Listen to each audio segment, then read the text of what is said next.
आज आम एक्स मान निर्णय करवा केमती देती मुझे समीकरण टी 4x plus 2 into x minus 1 minus 15 equal to 25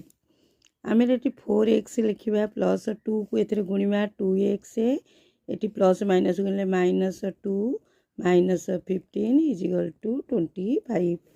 तापर आम लिखा ये सदृश राशि अच्छी 6x लिखा मिसेले ये दीटाक माइनस अच्छी माइनस 17 25 ताले 6x ए माइनसटा बाम पटे सब एक्स डाण पट को संख्या जीव ये माइनस अच्छी एपटू आइले प्लस रे हेब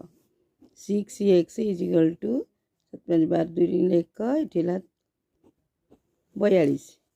एक्स इजिकल टू 42 विभक्त 6 707 एक्स मान है 7 यही भाव में आम एक्स मान बाहर कर